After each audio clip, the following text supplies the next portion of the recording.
अतः योग की पद्धति को पहले दिखाते हैं।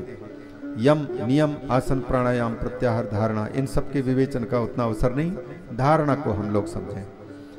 पहुंच कर के किसी पावन नदी के तट पर और यम, आसन आदि की साधना हो चुकने के बाद में सीधे सीधे धारणा का मतलब है अपने चित्त को किसी एक बिंदु में लगाने का प्रयास। जैसे अगर आप लोग ध्यान से न सुनते तो मुझे कहना पड़ता कि ध्यान दो, मेरी बात सुनो, कथा पर ध्यान दो, तो आप फिर मन को इधर उधर भटकने से बचा करके क्या बोल रहे हैं उस पर मन को टिकाते। तो इसको धारण करना पड़ता। धारणा देश बंधा चित्त से धारणा, किसी एक जगह में चित्त को लगाने का नाम धारणा है।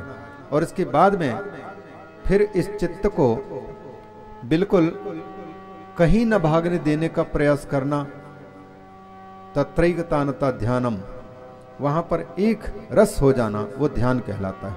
और उसके बाद फिर ये समाधि स्थिति, समाधि में भी पहले सविकल्प समाधि और इसके बाद फिर निर्विकल्प समाधि। तो धारणा की बात बता रहे हैं सीधे सीधे। क्यों धारणा की बात बता रहे हैं?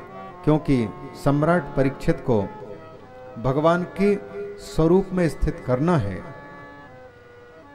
हम सबको यदि, जो कि छोटे छोटे घर हैं लेकिन मन कितने जगह पर फंसा पड़ा हुआ है, और हमें कोई कहे कि ध्यान करने के लिए, हम जैसे जैसे आजकल ध्यान भी कराते हैं, योगा वगैरह कराते हैं, धीरे धीरे धीरे बोलते हैं कि अब ध्यान दो, यहाँ पर चिंतन करो, फिर वहाँ इस प्रकार से बताते हैं। मन भटका हुआ होता है तो थोड़ी देर के लिए रुकता तो है लेकिन फिर भाग जाता है। सम्राट परीक्षित तो पूरे देश के परिवार को चलाना है, तो उनका चित्त न जाने कितनी जगह पर भटका हुआ होगा। इसलिए सम्राट परीक्षित को मन को रोक करके एक जगह लगाने की बात न बता करके सीधे सीधे सरल उपाय बताते हैं। मन को भटकने दो जहां भटकना है, भटकने दो जहां भटके, बस इतना कोशिश करो कि जहां भटक रहा है वहां ठाकुर को दिखाओ, ठाकुर का दर्शन कराओ कि वहां ठाकुर किस प्रकार से हैं। तो ये भटकेगा जहां भी, अटकेगा वहीं, और भटकते हुए को खींच करके लाने में मुश्किल है। इसलिए जहां जहां मन जा रहा है वहां वहां ही इसको समझाओ कि देखो तुम जहां भटक रहे हो यहां भी वही है। तो उन्हीं को बिल्कुल सरल शब्दों में, यहाँ के शास्त्रीय शब्दों में, पाताल में तस्य ही पादमूलम। अब श्लोक यदि पढ़ूंगा और उसका अर्थ बताऊंगा तो यद्यपि श्लोक पढ़ने से तो पुण्य तो प्राप्त होता है वाचक को भी और श्रोता को भी, पर बस उसके तात्पर्य को ही हम बता करके निकलना चाहते हैं। ये 14 लोक हैं, अतल, वितल, सुतल, तलातल, महातल, पाताल, रसातल, ये 7 लोक समझ लीजिए। और ऊपर के ये पृथ्वी लोक मध्य में है और 6 ऊपर में है। भूलोक, फिर भूवर लोक जिसको अंतरिक्ष बोलते हैं, फिर स्वर्गलोक, फिर महरलोक महर्षियों का, फिर जनलोक पितरों का, ब्रह्मचारियों का, फिर तपोलोक तपस्वियों का, फिर सत्यलोक ब्रह्मा जी का, ब्रह्मलोक। ये 6 और ये बीच के 7वीं और नीचे के 7। इन लोकों में बताइए, इन लोकों से बाहर हमारा चित्त भागेगा कि इन्हीं के अंदर अटकेगा? चित्त इसी के अंदर होगा। पृथ्वी में हम जो कुछ देख सुन रहे हैं वहां तक, ज्यादा से ज्यादा वैज्ञानिक कार्यों को अगर सोचेंगे तो अंतरिक्ष की बातें, ग्रह नक्षत्रों की बातें सोच पाएंगे, कल्पना में करेंगे, क्योंकि इन आंखों से प्रत्यक्ष किसी लोक में जाकर के हमने कुछ देखा तो नहीं, इसलिए चिंतन में भी वह नहीं आ सकता, चित्त भी वहां नहीं भाग सकता, कल्पना की मूर्ति खड़ा कर सकता है। अतः मन की जहां जहां जाने की संभावना बनती है उनकी कल्पना भगवान सुखदेव जी दिखाते हैं। कहते हैं पाताल की ओर अगर चिंतन जा रहा है तो समझना कि भगवान के खड़े होने पर पांव के नीचे तलवा भाग को दर्शन हम कर रहे हैं, पांव के तलवा का दर्शन करें। पाताल में तस्य ही पादमूलम, भगवान के चरण कमल है पाताल लोक। उसी प्रकार से पांव से ऊपर आइए, उंगलियों के बाद में जो गांठ जहां पर है और इसके बाद फिर पिंडली शुरू हो रही है, तो गांठ है जो जूते चप्पल आदि पहनने के लिए जहाँ पर बंधन आदि लटका देते हैं, गांठ, उसको बोलते हैं पार्षणी। पार्षणी उसको बोले ये कौन है? ये रसातल लोक समझ ले, विराट परमात्मा का ये रसातल लोक, ये गांठ है भगवान के चरण कमलों के। उसी प्रकार से जो दूसरा है प्रपद, उससे ऊपर वाला भाग वो रसातल लोक, ये दोनों हैं, दो गांठ गुल्फ हैं। पार्षणी प्रपद उसके ऊपर वाला भाग है और गुल्फ है गांठ। ये दोनों गुल्फ क्या है? महातलम विश्व सृजोत गुल्फौ। परमात्मा विराट परमात्मा के वो पांव की गांठ हैं और महातलम गुल्फाभ्याम, महातलम तो गुल्फाभ्याम। जांघ पर आइए, जांघ देखिए, हम लोग सामान्य रूप से घुटने से लेकर के और कमर तक के बीच भाग है उसको जांघ समझते हैं, जघन प्रदेश इसको, पर संस्कृत में ये घुटने से लेकर के और पांव की गांठ के बीच वाला जो पिंडली भाग जिसको कहते हैं उसको जंघा नाम दिया गया है। जंघे तलातल भगवान की वो पिंडलियां हैं, जांघ हैं। उसी प्रकार से घुटनों पर पहुंच जाइए। द्विजानुनी सुतलम विश्वमूर्ते है, विश्वमूर्ति भगवान के विराट परमात्मा के घुटने हैं कौन? सुतल लोक, जहां पर राजा बलि का निवास। उसी प्रकार से उरुद्वयम वितलम चातलंता, अतल और वितल लोक, ये दोनों को दोनों भगवान की जंघा है। और उससे ऊपर जाएंगे तो जघनम कटि प्रदेश, कटि प्रदेश है महीतल, मतलब ये भूमि का भाग, अर्थात हम सब भगवान के कटि भाग पर विराजमान हैं, विराट परमात्मा के। और इससे ऊपर जाएंगे तो ये नभ जिसको कहते हैं वह नाभि भाग है भगवान विराट का, नभस्थलम। और उरस्थलम ज्योतिरनीकमस्य, जो ये चंद्रमा, सूरज, ग्रह, नक्षत्र जहाँ दिखाई दे रहे हैं जिसको अंतरिक्ष बोलते हैं, ये भगवान का उरस्थल है, पेट वाला भाग है, वक्षस्थल। और ग्रीवा महरलोक विराट परमात्मा के कंठ है। उसी प्रकार से वदनम मुख कमल, ये जनलोक है, जनलोक को विराट परमात्मा का वदन कहा गया, मुख। और तपोरराटीम, ये जो ललाट है, ये ललाट विराट परमात्मा का ये तपोलोक, तपोलोक ललाट कहलाता है। तपोरराटीम विदुरादि पुंसः, आदि पुरुष परमात्मा की। और फिर सत्य, अंत में सत्यलोक है, ये विराट परमात्मा का शिरोभाग है। इस प्रकार से ये 14 लोकों का क्रम से चरण से लेकर के यहाँ तक, पहले स्थूल रूप में यही होगा ना। अब यहाँ से अमेरिका जाएंगे तो सबसे पहले अमेरिका का पूरा दृश्य कहाँ कहाँ क्या है, इसके बाद फिर उसकी बारीकी में जाए अलग है। उसी प्रकार से जितने लोक हैं, 14 भुवनात्मक ब्रह्मांड, हमारी बुद्धि की पहुंच यहाँ तक है, इतनी जगह तक हम सोच सकते हैं। इसलिए मन की और बुद्धि की पहुंच यहाँ तक है, तो बुद्धि इतने ही अंदर में घूमेगी फिरेगी, यहाँ की वस्तुओं में, यहाँ के लोगों पर घूमेगी बुद्धि और मन। अतः परीक्षित को कहना चाहते हैं कि अगर तुम्हारा सुतल लोक, अतल लोक, पाताल लोक में जा रहा है तो तुम सोचो कि वहाँ हम भगवान के अमुक अंग पर विराजमान हैं। जैसे बचपन में हम लोगों को सुनाया गया चंदा मामा कहा गया, तो चंदा को मामा कह दिया, एक प्रकार की भावना है। अब ये मामा कैसे लगते हैं तो हमको भी पता नहीं, आप लोग जाने, बड़े बूढ़े लोग मामा क्यों बोलते हैं और क्यों जाने, चंदा मामा। उसी प्रकार से ये तो लोगों की कल्पना हुई।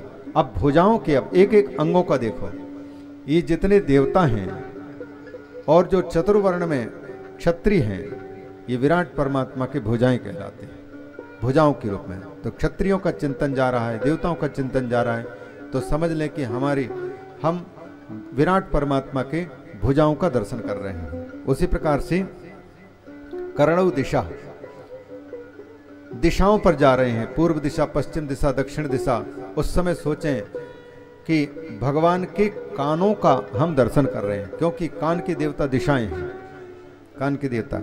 उसी प्रकार से जो कर्णव और उनके अंदर में सुनने की शक्ति है, इंद्रिय जिसको कहते हैं, वही उस परमात्मा जो शब्द है, कान, जिस कान से हम जिस शब्द को सुन रहे हैं, वो विराट परमात्मा की श्रवण इंद्रिय है। श्रवण इंद्रिय, एक कान का अलग है ये गोलक, और उसमें इंद्रिय है, वो इंद्रिय वह है।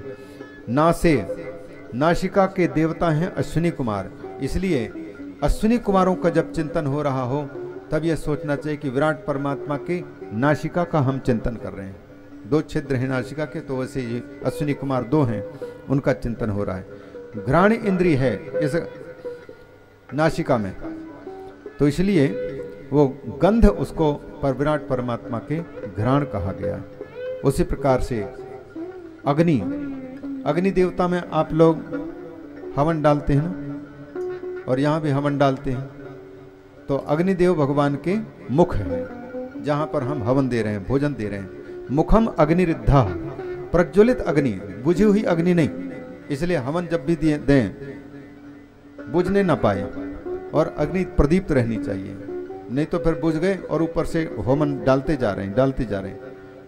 लपलपाती जीव जो 7 जिह्वाएं हैं अग्नि के, उस अग्नि के 7 जिह्वा में जब प्रज्वलित हो उस समय पर हवन पड़ना चाहिए। तो मुखम अग्निरिद्धा, इद्धा अग्नि ही मुखम, भगवान की जो इद्ध माने समृद्ध ईंधन बोलते ना, ईंधन इद्ध दीप्त अग्नि है, वो मुख है भगवान का। और अक्षिणी उसी प्रकार से चक्षु पतंग, ये सूर्य हैं और चंद्रमा हैं, ये दोनों के दोनों दाहिने आँख और बाईं आँख है। रात के समय बाईं आँख से दर्शन और दिन के समय पर दाहिने आँख के दर्शन, ये दोनों के दोनों में ये उपासना के अंतर्गत धारणा में सब बता रहे हैं। पक्षमाणी, इस प्रकार से ये पलकों का झपकना रात और दिन है, दिन और रात जो हो रहे हैं। बोले ये सोचो कि रात हो गए, नहीं, भगवान ने आंख बंद कर लिया। अच्छा, सूरज उदित हो रहे हैं तो बोले भगवान मुख आंख खोल रहे हैं, अभी आंख देख रहे हैं, आंख से देख रहे हैं। तो इस प्रकार से चिंतन, ऐसे एक एक चीज के यहाँ पर पूरा का पूरे भावनात्मक बात बताई गई है और इस चिंतन का फल दिखाया। यह बिल्कुल आजकल कपड़े धुलने के लिए कौन सा पाउडर अच्छा लगता है आप सबको? कौन सा पाउडर उपयोग करते हैं जो तुरंत बिल्कुल ऐसा साफ कर दे कि पुराना से पुराना कपड़ा अभी धुलें तो बिल्कुल नया दिखाई देने लगा है, झागदार। अब आप लोग चाहे जिसको भी मानते हो, चाहे सर्फ हो या फिर डिटर्जेंट, जैसे डिटर्जेंट या सर्फ जो भी अच्छा पाउडर हो वो कपड़े को तुरंत साफ कर दे, वैसे ही ये जो धारणा है इसको भगवान सुखदेव जी कहते हैं बिल्कुल उसी डिटर्जेंट पाउडर की भांति हमारे चित्त रूपी कपड़े को धुलने के लिए वो सारे के सारे मैल को तुरंत साफ करके रख देता है। और इसका लाभ किसको मिला महाराज? कोई हो? बोले हाँ। बोले कौन? बोले सबसे पहले जो प्रकट हुए। बोले कौन? ब्रह्मा जी। ब्रह्मा जी ने इसी धारणा के बल पर अपनी पूर्व स्मृति की प्राप्ति की। उनकी शुद्ध बुद्धि में ये सृष्टि विज्ञान वेद के रूप में भगवान की प्रेरणा से प्राप्त हुआ उनको। इसको स्पष्ट रूप से कहते हैं, एवं पुरा धारणयात्म योनिर्नष्टाम स्मृतिम प्रत्यवरुद्ध तुष्टात् तथा ससर्जेद ममोघ दृष्टिर यथाप्ययात प्राग व्यवसाय बुद्धि। इस धारणा से ब्रह्मा जी ने अपनी खोई हुई स्मृति को प्राप्त की। खोई हुई स्मृति का मतलब रात के समय पर हम सो जाते हैं तो कल की बात तो सब भूल चुके होते हैं, लेकिन फिर से दूसरे दिन जब जागते हैं तो जो याद होती है, कल की बातें याद आती हैं, तो ये स्मृति कहाँ से आ रही है? बुद्धि में। बोले उस धारणा के बल पर है ब्रह्मा जी को। उसी प्रकार से हम सबको भी खोई हुई स्मृति प्राप्त हो चुकी होती है इस धारणा से। इस धारणा से खोई हुई स्मृति का मतलब मैं कौन हूँ, मैं कहाँ था और जीवन में मेरा आना क्यों हुआ है, ये हम सब भूले हुए हैं। गीता जब सुने भगवान के मुख से अर्जुन ने, तब अंत में भगवान के पूछने पर क्या था ना, स्मृतिर्लब्धा तत्प्रसादात मयाच्युत। प्रभु आपने स्मृति प्राप्त करा दी। इसी प्रकार की स्मृति का प्राप्त होना कि हम कौन हैं, इस स्मृति का प्राप्त होना ये भगवान की कृपा से। लेकिन ये डिटर्जेंट पाउडर का उपयोग करना पड़ेगा। मतलब आप कोई भी, ये तो गुरुदेव ने, सुखदेव जी ने बताया है, आप अपनी कल्पना से भी कुछ भी कह सकते हैं। ये एक निदर्शन है, उपलक्षण है। पहाड़ों को देख रहे हैं तो आप लोग सोचें कि क्या है वो, आप अपनी कल्पना से कर लगते हैं। यहां तो कह दिया कि सोच लो कि विराट परमात्मा की ये हड्डियां हैं। अच्छा, पेड़ पौधों को क्या सोचेंगे महाराज? बोले जैसे हमारे शरीर में रोम निकले हुए हैं, वैसे ये धरती में निकले हुए सारे रोम हैं विराट परमात्मा के। अच्छा, नदियां क्या हैं महाराज? बोले ये नदियां हमारे शरीर के नस नाड़ियां हैं। अच्छा, जल क्या है? बोले जैसे नस नाड़ियों में जैसे रुधिर प्रवाहित हो रहा है, उसी प्रकार से इन नदियों में भगवान का रुधिर प्रवाहित हो रहा है, जल प्रवाहित हो रहा है, और जिसको पी करके हम सबको जी रहे हैं। तो ये धारणा में आप बस इतनी ही शर्त है कि जिस विषय का चिंतन कर रहे हैं, जहां पर मन जा रहा है, उसको भगवान के किसी न किसी अंग के रूप में आप कल्पना कर लें। वो क्या चीज है? भगवान का ये चीज है। नद्यो से नाड्योथ, तो ये पूरे के पूरे, इसमें तो हमने जैसा लिखा है उसके अनुसार बहुत लंबा है, और एक एक का लगभग 40-45 करीब ये क्रम है, उनको एक एक करके छांट करके लिखने में। पाताल, रसातल, महातल, तलातल, सुतल, वितल आदि, वो सब के सब इंद्रादि देवता सब। इसकी धारणा में, इस धारणा से चित्त जहां जहां जाएगा, उन रूपों में भगवान के अंगों का ही दर्शन होगा। विराट परमात्मा बिल्कुल एक, जैसे अर्जुन को दिखाया था विराट, तो अर्जुन ने कहा था कि प्रभु नादिर न चांतो, ना आदि दिख रहा है आपका, ना अंत दिखाई दे रहा है, सब जगह में आप दिखाई दे रहे हैं प्रकाश में। तो वैसे ही विराट परमात्मा का ये सारा का सारा ब्रह्मांड उस विराट परमात्मा का स्वरूप है।